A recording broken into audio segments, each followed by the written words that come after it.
Thank you for taking the time for this interview and a discussion.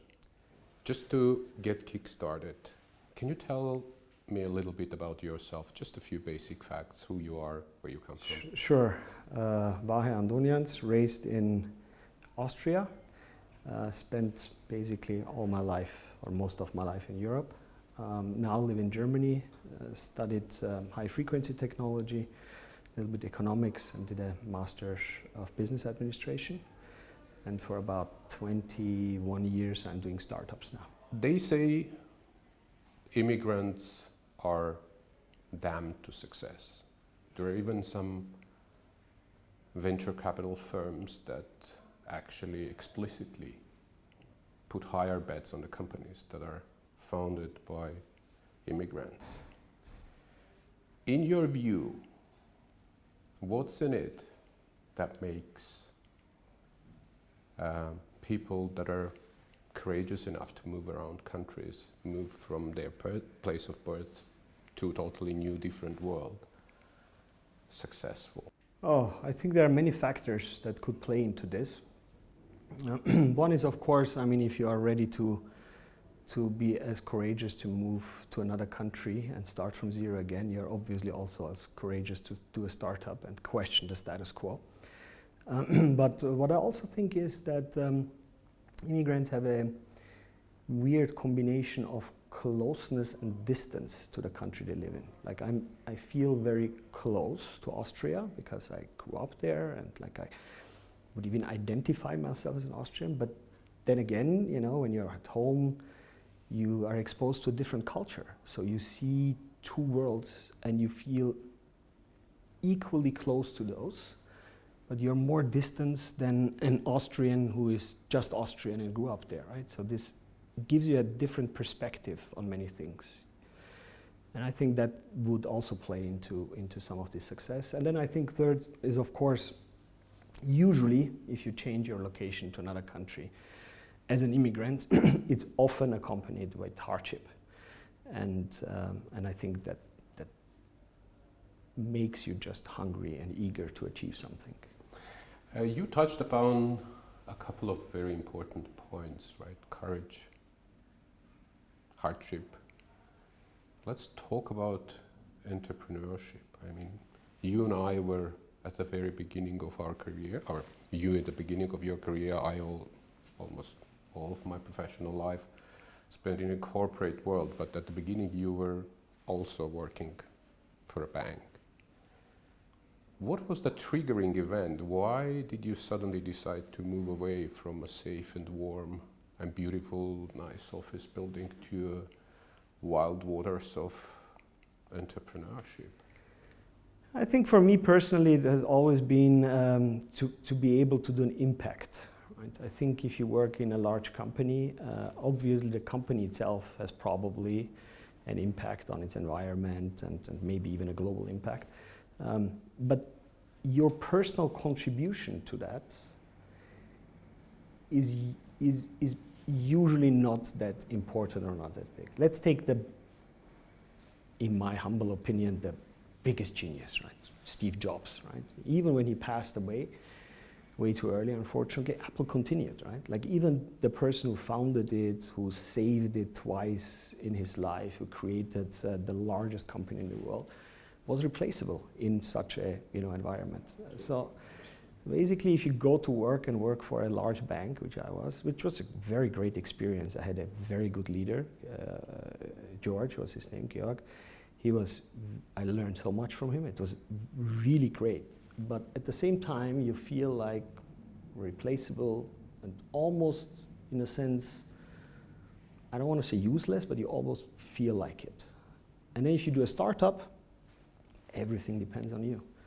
So you can achieve a lot, you can fail, you probably will fail, but you can achieve a lot, and you have to work hard, and every second, every day, every decision that you make matters. Like literally every decision matters, or almost every decision matters. Until you become an apple. Until you become an apple, yeah. We are friends, right? We talk about different things, and we also talk about teaching and passing over kind of the experiences and the learnings that we gathered to whoever is interested, primarily younger generation, also frequently here in Armenia. I know you teach as well, and you sometimes wonder why I do, because you find it not so exciting, maybe difficult, maybe exhausting even. But why do you do teaching? Yeah, so I do find it exhausting to some extent, I have to say. Probably that's a character trait of mine, because I would classify myself more an introvert than an extrovert, and it costs me energy to deal with a class of, I don't know, 50, 100 people. Why do I teach? Because of two reasons. So first, I am very thankful for the path that the Frankfurt School of Finance and Management went with me. They're a great institution, a great university. And they, were an investor into my previous startup, and it was a great relationship, and it's truly a great, amazing organization. They have done a lot for me, so I want to give back. And then the second reason, I think, has a lot to do with AI, because one thing that differentiates humans in general from other natural beings, but also from artificial intelligence, is the ability of social learning. So you can learn from others by them telling you their experience. That doesn't work with AI. So one AI program cannot tell another AI program, how to avoid some things or to do some things different. So the social learning is an important concept, and I think it differentiates us from animals and also from computers. So we should cherish that. That resonates quite well with what I think, because every time I enter a room and I talk about the agenda or what we're going to kind of discuss in a particular training session or learning, I always start with, I'm not here to teach you. I'm here to pass over my experience. What you need to know, you can get everywhere. We hand over our past experiences. Would you agree? Yes, absolutely. I think that I think that's actually another important part of being human is consciousness, right? And consciousness is just this weird combination of a lot of information, which is very specific, but then integrated in a very global way in your brain, right? So it's much more about the experiences you made than about the hard fact knowledges that you know, because the facts that you know are really accessible for almost anybody through Wikipedia and others. Exactly. But the experiences is different, right? It's so I think I very much agree with you. And they help to remember. Absolutely, yes. It's almost impossible, right? So one of the pillars of human learning is, of course, attention, and in a setting where you share your experience, you raise attention in a much deeper level than just reading a Wikipedia article, for example. So I think it is very important. Yeah. Now let's talk. You mentioned AI. Let's talk about the AI. You are an AI scholar. You're doing some research in AI field, and your business is in the area of AI. We're going to talk about that later. But studying high frequency electrical engineering or technique, right? How did you end up being in AI, right? What was the path of? I mean, it happened very naturally. So you just stumbled into this technology, basically. I needed it in two of my previous startups, so that's why I got deeper and deeper into it. But I also I give it a huge importance. So I think that AI is really important for us. In terms of what we can achieve with AI, especially with the latest technology, deep learning, is we can teach computers to understand humans better. And I think that's very important. Understand not in the sense of understand why a human does a decision. That we're very far away of this, even if we even achieve it or not is questionable. But basically live in a human world.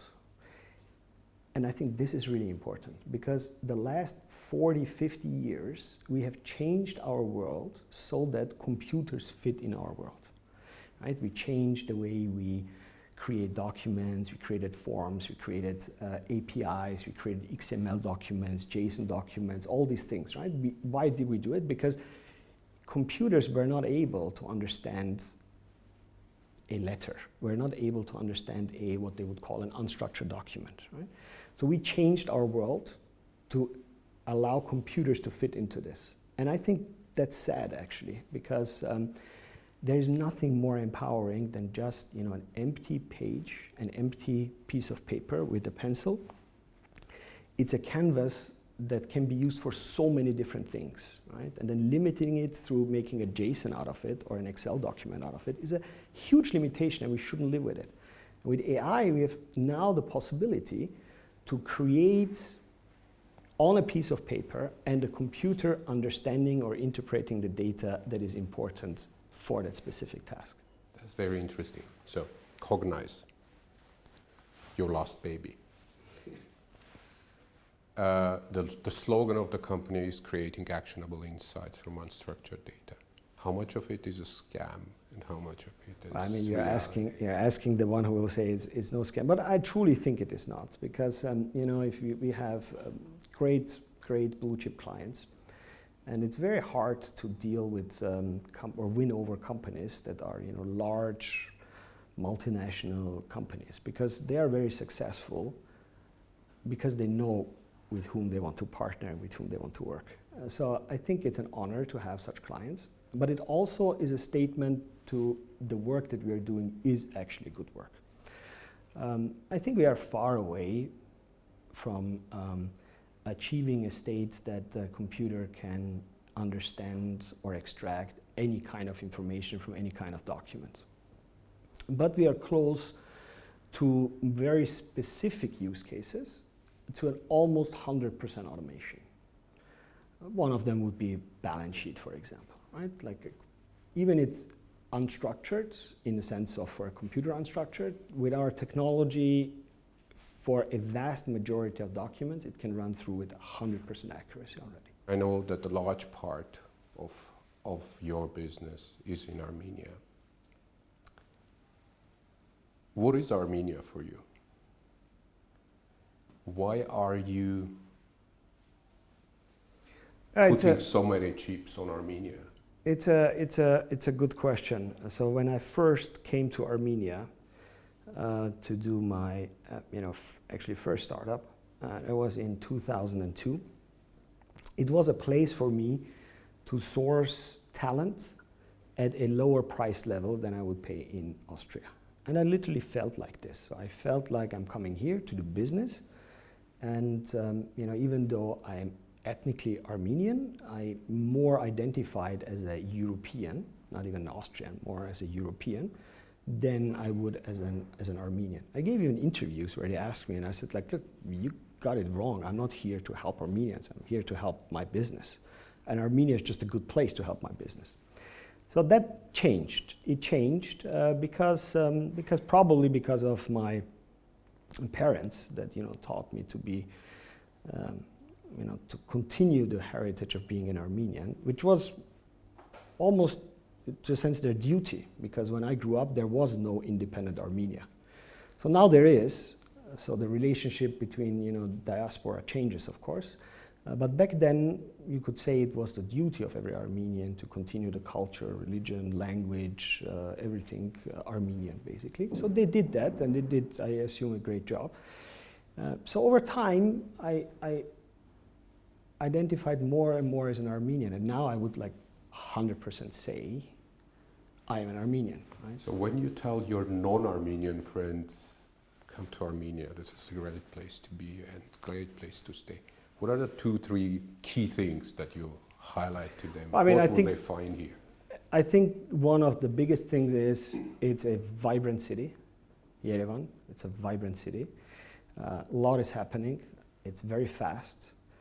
I always categorize it as a 24-hour city, because there's so many things to do even at night. Shops are open. Even I know as somebody who lives in Germany, that's a great thing, right? Even that you can shop on Sunday is already a great thing.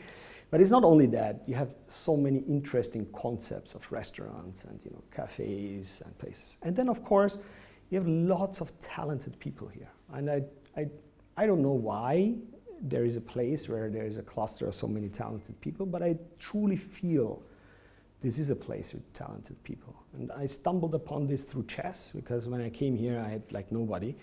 So I started I had to decide to learn Russian or to play chess, to learn playing chess. So I decided for chess. And then you're exposed to so many children and so many creative people. And you see there is something here.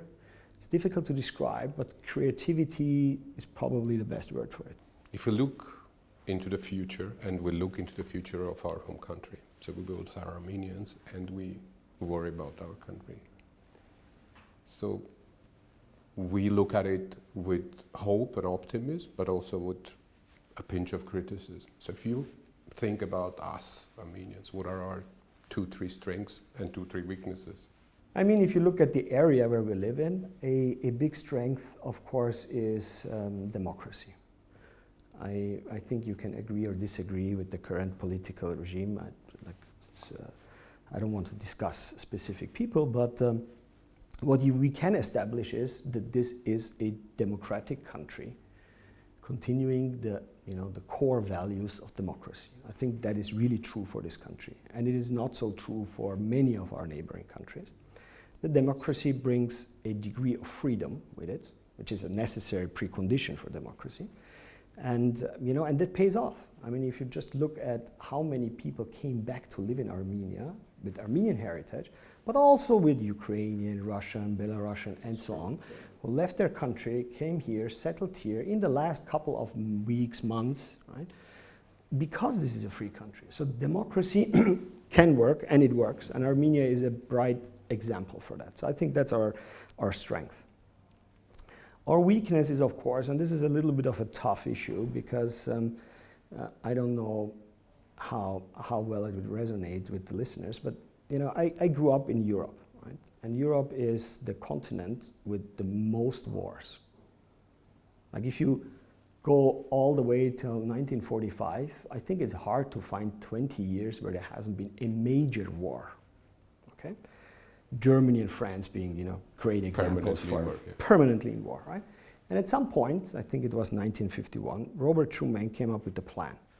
So it was, let's combine a couple of countries and understand why are we fighting that much. And we're fighting because basically in one part is steel, and in the other part is like iron ore, and the other part is coal. And you need these two things, right? So France would attack Germany to get this part, Germany, North Rhine-Westphalia, Germany would attack France to get Alsace, and there's always this kind of tension. And then Schuman came up with this plan and said, look, if that's the problem, why don't we just create a union where we have certain laws for trade, no taxation, and these things, right? And out of this union came out the European Union. So what they figured out is, after fighting centuries, not decades, centuries, right? Finding a language through trade works. We have now 70 years of, unfortunately only 70 years, because it just broke, but 70 years of no major war in Europe. That's unheard of. And I think what Armenia needs to do is, it needs to heal. We need to heal, and we need to find a common language with our neighbors. I know that especially now it's so incredibly difficult to do that, but I think there is no other way around it. That's true. Yes. Now, the very last question, a very short one, coming from the global, local Armenian problems. Maybe a half-joke question. If you were to choose a superpower for yourself, which I think it's very descriptive, which one would it be? Which one would you choose? A superpower. I think one thing that humans are really, really good at is building internal models of things, right? So the reason why we can learn so fast is because we take what we perceive and then map it to an internal model in our brain. It's not just one model, we have thousands of models, right? Theory of 1,000 brains is an example. And it's a great, great asset, so we can learn very fast. But it also has a weakness, and the weakness of this is that we find reasons, correlations, and other kinds of relationships where there is actually no relationship, right? Where it's just random. So you want an ability to switch it off? No, what I would like is this. I think that randomness is much more present than we think. So my superpower would be having luck. Because I think we underestimate the importance of luck.